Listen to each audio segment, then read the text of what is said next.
बिस्मिल्लाहिर्रहमानिर्रहीम। अस्सलाम वालेकुम। आप देख रहे हैं राफियाज़ रेसिपीज़। तो कैसे हैं आप सब। आज मैं बना रही हूँ आलू स्टफ़ कुलचे, वो भी बिना ओवन, बिना तंदूर और बिना ईस्ट के, बिल्कुल मार्केट स्टाइल में।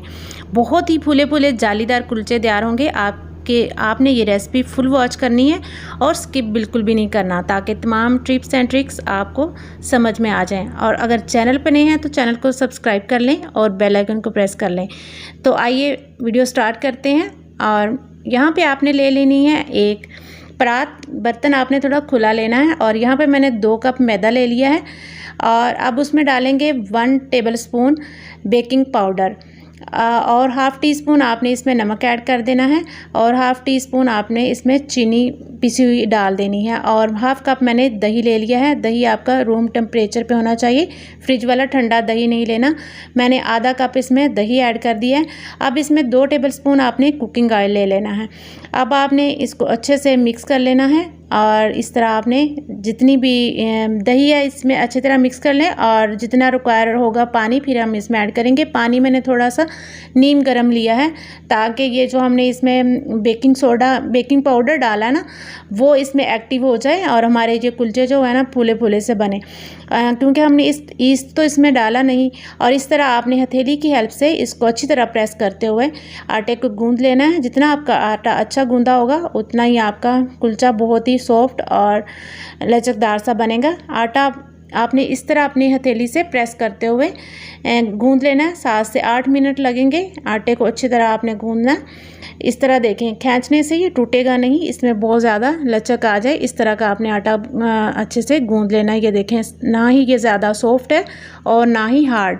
इस तरह का आप आटा तैयार कर लें। अब इसके ऊपर आपने थोड़ा सा ऑयल लगा देना है, ताकि ये खुश्क ना हो। इसके ऊपर वो खुश्का सा आ जाता है ना, वो ना आए। और इसको कवर करके आपने 15 से 20 मिनट के लिए रख देना है।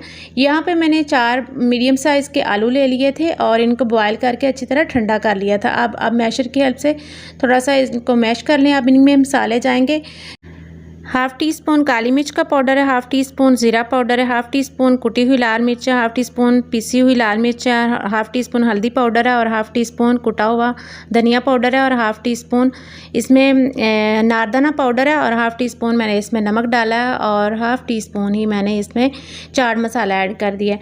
मसालों की क्वान्टिटी आप कम या ज़्यादा कर सकते हैं, लेकिन जितनी ये स्टफिंग थी उसके लिए ये बिल्कुल परफेक्ट है। यहाँ पर मैंने मीडियम साइज़ की एक प्याज बिल्कुल बारीक चॉप करके मैंने इस तरह डाल दिया और 2 मैंने हरी मिर्चें फाइन चॉप करके इसमें डाल दी हैं। प्याज आपने मोटा नहीं डालना, वरना पराठे वो कुलचे आपके फट जाएंगे।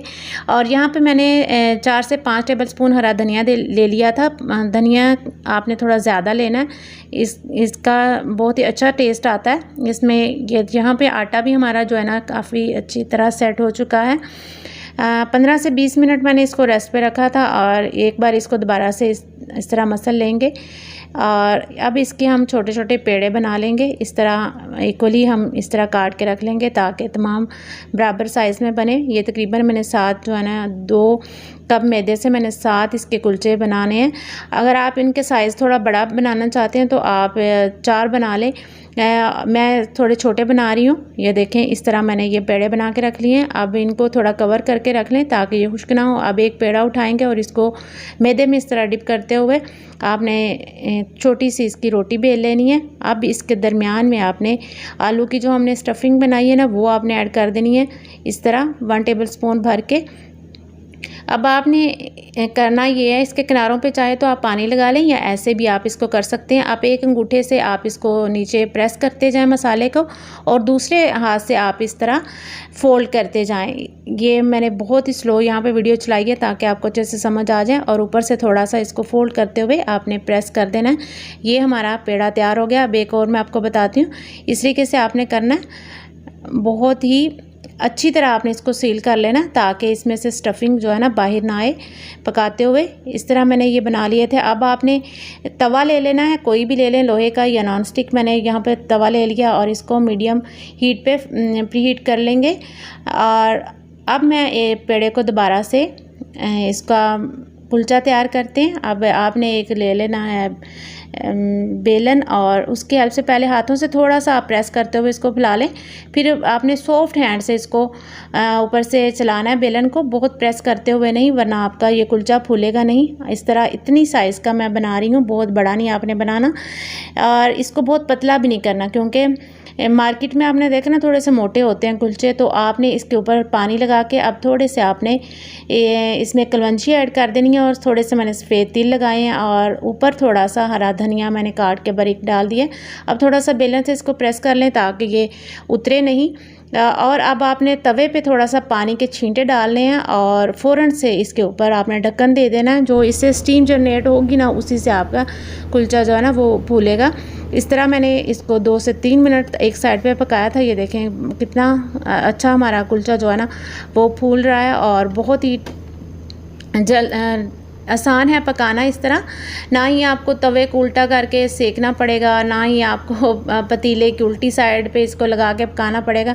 ये इजी है, इसमें तो गलती हो ही नहीं सकती। जिस बंदे को बिल्कुल भी नहीं आती कुकिंग वो भी इसको बना सकता है। और बाद में हम इसके ऊपर मक्खन लगा लेंगे और ये ऑप्शनल है। आप इस तरह आपने एक दूसरा कुलचा भी मैंने आपको बनाना बता देती हूँ।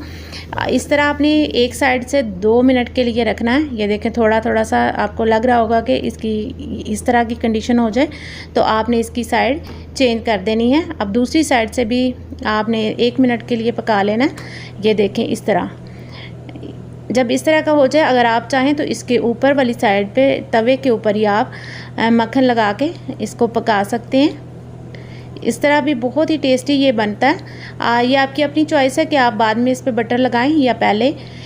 बस आप इस पर बटर लगा लें, बहुत ही टेस्टी ये बनते हैं आलू स्टफ़ जो कुलचे हैं। इस तरह इसको पका लें। ये देखें कितने फूले फूले से और सॉफ्ट से हमारे ये कुलचे तैयार हो गए। ये देखें मैंने सारे कुलचे बना लिए हैं, बहुत ही टेस्टी और लाजवाब से ये बने हैं। आप इसको चटनी के साथ, रायते के साथ खाएं। यहाँ पे मैंने टमाटर की चटनी और इमली की चटनी मैंने बनाई थी। इसकी रेसिपी अगर आपको चाहिए तो मैं आपको डिस्क्रिप्शन बॉक्स में दे दूँगी। यहाँ पे ये देखें हमारे जो कुलचे हैं बहुत ही सॉफ्ट और अंदर से ये देखें कितनी अच्छी स्टफिंग आपको नज़र आ रही होगी। बहुत ही सॉफ्ट और बहुत ही मज़े के ये हमारे कुलचे तैयार हुए थे। अगर आप भी मेरी रेसिपी को फॉलो करते हुए बनाएंगे तो गलती हो ही नहीं सकती, आप बिल्कुल परफेक्ट बना सकेंगे। और अगर आपको मेरी ये वीडियो अच्छी लगी हो तो लाइक और शेयर कर दीजिएगा और मेरे चैनल को सब्सक्राइब कर दें और बेल आइकन को प्रेस कर दें। मिलते हैं नेक्स्ट वीडियो में किसी अच्छी सी रेसिपी के साथ। तब तक के लिए अल्लाह हाफिज़। दुआ में याद रखिएगा।